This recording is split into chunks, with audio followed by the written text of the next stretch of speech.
वो चीज़ें कंप्लीट नहीं हो रही तो आपकी पीआर कैंसिल भी हो सकती है। स्केच1 के अंदर से पीआर होना कंपेयर टू अदर प्रोविंस काफ़ी ईजी है। तो अगर आप स्केच1 से अपनी कनाडा पीआर अप्लाई करना चाहते हैं तो ये वीडियो आप ही के लिए है, चाहे आप कनाडा में हो या चाहे कनाडा के बाहर से अप्लाई करना चाहते हो।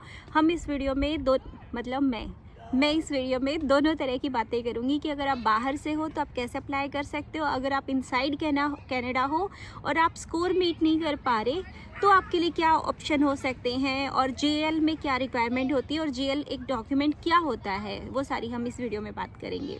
Without any further delay let's start. अगर आप कनाडा से बाहर हो और यहाँ के लिए पीआर अप्लाई कर रहे हो तो मेनली आपके लिए 2 स्ट्रीम आती है, ऑक्यूपेशन इन डिमांड और एक्सप्रेस एंट्री, जिनका स्कोर आजकल थोड़ा सा ज़्यादा चला हुआ है। बट अगर आप इनसाइड कनाडा हो तो आपको स्कोर के पीछे भागने की ज़रूरत नहीं है। आप चाहो तो अपने लिए एक दूसरी स्ट्रीम से अप्लाई कर सकते हो, that is employer job offer.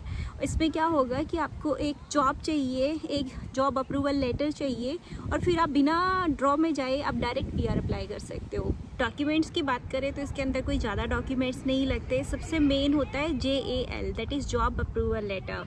होता है क्या है ये जॉब अप्रूवल लेटर? जैसे कि LMI होता है ना, सेम ऐसे ही JL होता है, बस डिफरेंस ये है कि यहाँ एम्प्लॉयर को कोई JL के लिए फ़ीस पे नहीं करनी पड़ती, तो JL मिलना आसान है। और लोग इसके नाम पर जैसे फर्जी और ये सब पैसा धोखाधड़ी ये सब नहीं चलता।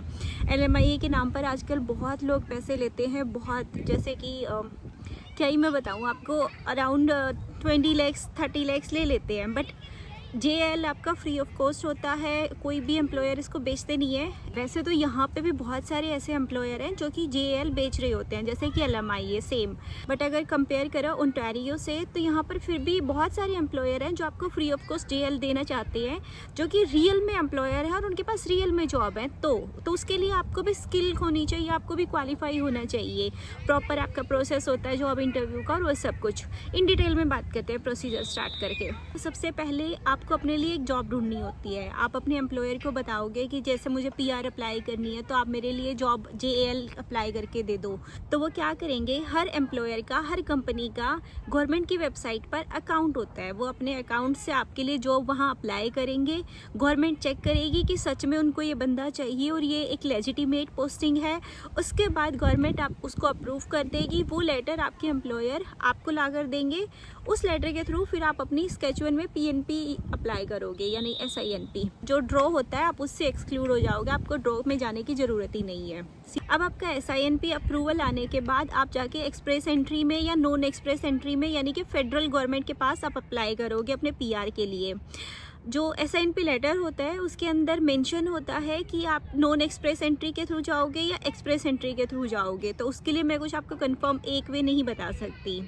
अब बात करते हैं कि JL के लिए आपको डॉक्यूमेंट्स क्या चाहिए और क्या इसका कैसे प्रोसीजर रहेगा।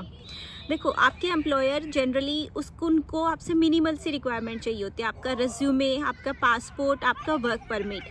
इन्हीं के बेस पर वो अपने ऑनलाइन अकाउंट में जाएंगे और वहाँ पर एक जॉब क्रिएट करेंगे जिसमें वो अपनी सारी डिटेल लिखेंगे कि भाई उनको क्या रिक्वायरमेंट है, कैसा बंदा चाहिए और क्या उसकी पे स्केल होगी, और ये टेम्परेरी पोजीशन है कि फुल टाइम है। वैसे टेम्परेरी पोजीशन के लिए JL वो लोग कभी अप्रूव नहीं करते, तो ये फुल टाइम होना मैंडेट होता है।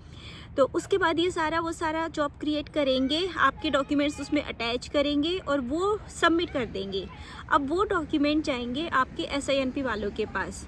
अब आता है SINP का अप्रूवल प्रोसेस। वो आपके पूरा स्किल्स को वेरीफाई करते हैं, यानी कि जो जॉब आपको मिली है आपके पास उससे रिलेटेड 1 साल का वर्क एक्सपीरियंस होना चाहिए।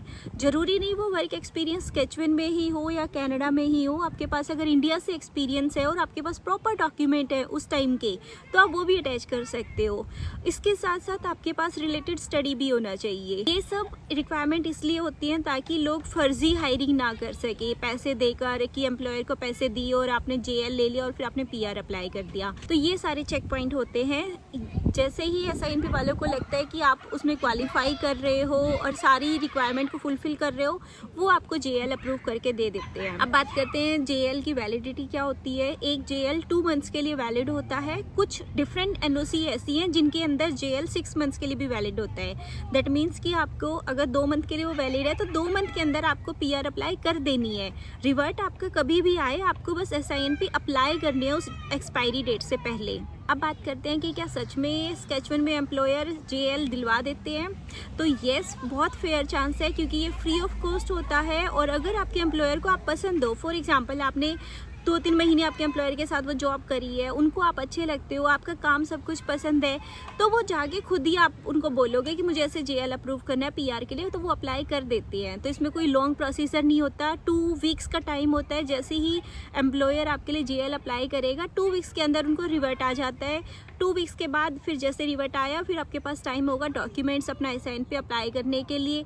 और जैसे आप SIN पे अप्लाई करोगे, उसका प्रोसेसिंग टाइम भी 6 वीक्स होता है, जो कि अगर आउटलैंड एप्लीकेशन है तो 6 मंथ्स भी हो जाता है, बट यहाँ पर इनलैंड है तो आपको 6 वीक्स में रिवर्ट आ जाता है। फिर आप फेडरल में फाइल डालते हो तो विद इन 6 मंथ्स आपका हो जाता है। तो ओवरऑल कंप्लीट लगाओ तो 10 to 12 मंथ्स में आपका पूरा प्रोसीजर कंप्लीट हो जाएगा। जैसे ही आप JL के साथ SIN पे अप्लाई करोगे ना, तो SIN पे अप्रूवल के साथ आपको एक क्लोज वर्क परमिट दिया जाता है, जिसमें आप सिर्फ उसी एम्प्लॉयर के साथ जॉब करोगे। ये इसका ड्रॉबैक है अब तक के लिए, क्योंकि इसमें आप जॉब चेंज नहीं कर सकते जब तक आपकी पूरी PNP नहीं हो जाती। और PNP के बाद आपको 2 साल यहाँ रहना होता है।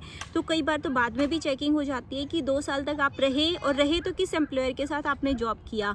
अगर लगता है कि वो चीज़ें कंप्लीट नहीं हो रही तो आपकी PR कैंसिल भी हो सकती है। और एम्प्लॉयर ऐसा इसलिए करते हैं क्योंकि उन्हें भी पता होता है कि 2-3 साल तक फिर आप जॉब स्विच नहीं कर सकते, तो इन्हें भी ईजी हो जाता है फ्यूचर में सेम बंदे के साथ काम करना, तो इसलिए ये लोग अप्रूव करवा देते हैं। इसके साथ अगर आपके एम्प्लॉयर ने JL आपके लिए सबमिट किया है और उसमें कुछ डॉक्यूमेंट्स ऐसे हैं जो कि आपने लगाना भूल गए या कुछ भी चेंजेस होते हैं, तो SIN पे वाले आपके एम्प्लॉयर के साथ पूरा कनेक्ट करते हैं। वो कॉल भी करते हैं, ईमेल भी करते हैं, उनको बताते हैं कि आपने ये डिटेल्स मिस करी हैं, आप इसको ऐसे अप्लाई करो, ऐसे करो। तो ये लोग बहुत अच्छे से गाइड करते हैं और बहुत ऐसा नहीं है कि टाइम पास के लिए एप्लीकेशन लगाते हैं। आपकी हर एप्लीकेशन को सीरियसली लिया जाता है और उस पर ढंग से रिवर्ट भी किया जाता है। ऑक्यूपेशन डिमांड के लिए आउट ऑफ 110 आपको 60 मार्क्स मिनिमम रिक्वायरमेंट होती है। मैं इस वीडियो के डिस्क्रिप्शन में ये लिंक पेस्ट कर दूंगी, आप जाकर अपना स्कोर चेक कर सकते हैं अगर आप अप्लाई करना चाहते हैं। इसके लिए IELTS की रिक्वायरमेंट मिनिमम 4 बैंड होती है। अगर आपका स्कोर उससे ज़्यादा है, CL भी ज़्यादा है, तो आपको ज़्यादा पॉइंट्स मिल जाते हैं, तो आपके लिए बेनिफिशियल है कि आप ज़्यादा IELTS लेकर आए। अगर हम स्टडी की बात करें तो SINP के लिए मिनिमम स्टडी रिक्वायरमेंट है 12th। उसके साथ जैसे आपने ज़्यादा स्टडी कर रखी है तो आपको ज़्यादा पॉइंट्स मिल जाएंगे। उसके साथ सबसे अच्छा यहाँ पर क्या होता है कि फॉर एग्जांपल मैं यहाँ पे 6 मंथ से रह रही हूँ। अगर मेरा कोई रिलेटिव PR अप्लाई करता है SINP के थ्रू, तो मैं उनको 20 पॉइंट्स दे सकती हूँ। वो अपनी फाइल में ये डिक्लेयर करेंगे कि हम किसी को जानते हैं जो कि ऑलरेडी वहाँ पर 6 मंथ से रह रहे हैं, तो उनको अपने CRS में 20 पॉइंट्स मिलेंगे। तो फॉर एग्जाम्पल जैसे कि आपका स्कोर है 60 अभी, तो मेरा कोई रिलेटिव अप्लाई करा, उनका स्कोर 60 है मान लो, तो मेरे बाद उनका स्कोर 80 हो जाएगा, तो उनके बहुत अच्छे चांस है कि उनके पास नॉमिनेशन आ जाएगा। आज के टाइम पर इन्विटेशन की बात करो तो अराउंड 80 इन्विटेशन चल रहा है स्कोर, बट 23 की हम बात करें तो मिनिमम 60 पे भी लोगों को इन्विटेशन आए थे। तो स्केच वन के अंदर से PR होना कंपेयर टू अदर प्रोविंस काफ़ी ईजी है। सो आई होप आपको JL के बारे में सारी डिटेल्स मिल गई होंगी, और आई होप कि आपको वीडियो भी अच्छी लगी होगी। अगर अच्छी लगी है तो आप मेरी वीडियो को लाइक करना और चैनल को सब्सक्राइब करना। अब मिलेंगे नेक्स्ट वीडियो में, तब तक के लिए टेक केयर, गुड बाय।